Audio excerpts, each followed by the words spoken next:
It was cut at a curve, and this has got an edge on it right here. Sort of strange. So this is towards the front. It looks copper on the back, so it may be a piece of clad metal. I just don't know. But it's silver in here, and you know, gold like brass up in here, and anyway, it's been filed on and hammered on through time. I don't know if this is just a protector for the bottom of the stock or just what it is, but anyway, it's sort of funky that way. And it looks on the backside. It looks on the backside like it's been done with a hacksaw or a pair of pliers. It's really odd that way.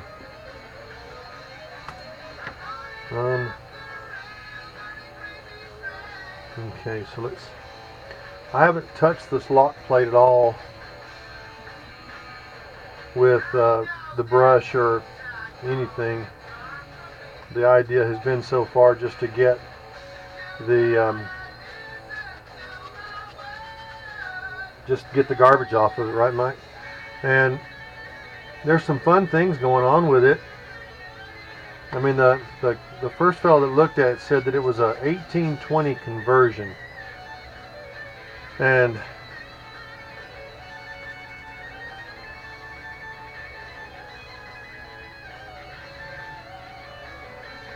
I want to try something right quick.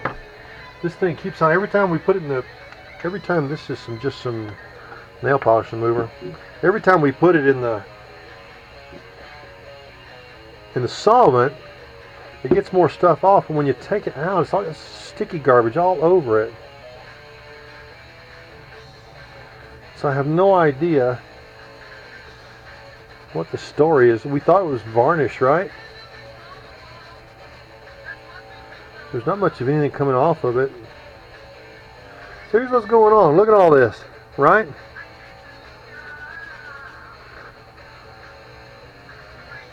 If that doesn't look like a hand hammered lock plate there, I don't know what does. This is obviously the repair I was talking about from the other side, right here. This is a screw that was probably broken off and then peened and then repaired and brought flush. The other thing that's sort of cool is it's got some, what looks like somebody tried to do some engraving to it, right? It comes all the way around the front, but it's really very vague. But the whole plate itself looks really gnarly, man. This is one of those kind of things where if I decide to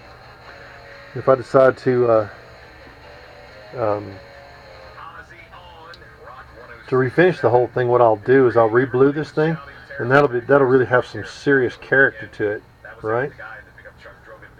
Anyway, the back side is really very simple. Here's your striker for your trigger right here, and it brings all this down and releases the hammer. Boom, just like that. It's pretty simple.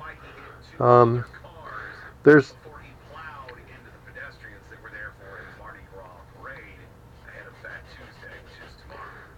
some sort of troubling stuff going on here, but I don't know that it's a no-go thing, but we'll see. Anyway, the back of it's just really rough, and but the interesting thing here, let me see if I can show you.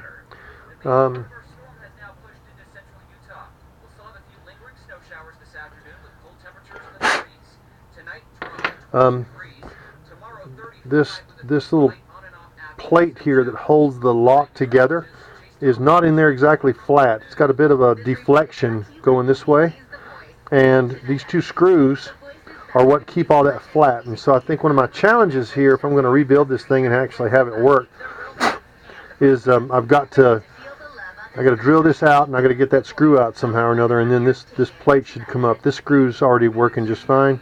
The lock itself, you can see it working.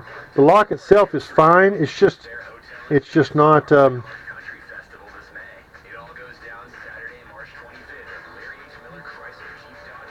Where it seats here is not exactly square. That can be fixed. That's pretty easy.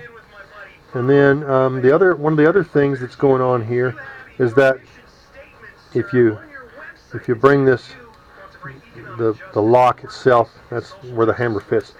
If you if you let this hammer lock rotate around in here, it's rugged, right? That's the only word I can come up with. It's rough. It's not flat. It's not um, nice and machined in there flat, right?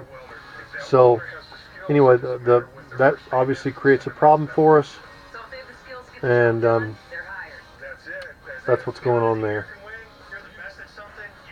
I gotta go upstairs and work on some dinner.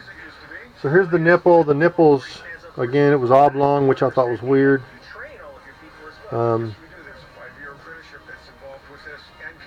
was sort of odd. But I think that because of the look of the threads anyway, it'll probably take a modern nipple, like, you know, some modern black powder nipple. And then here's the nipple port.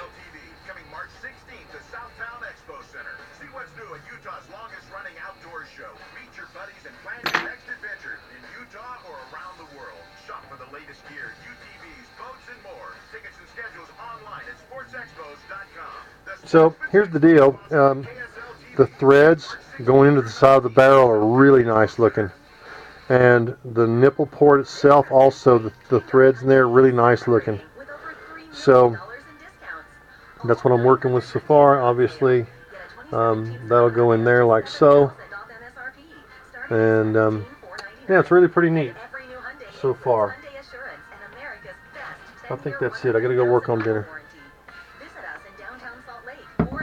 Alright, that's it.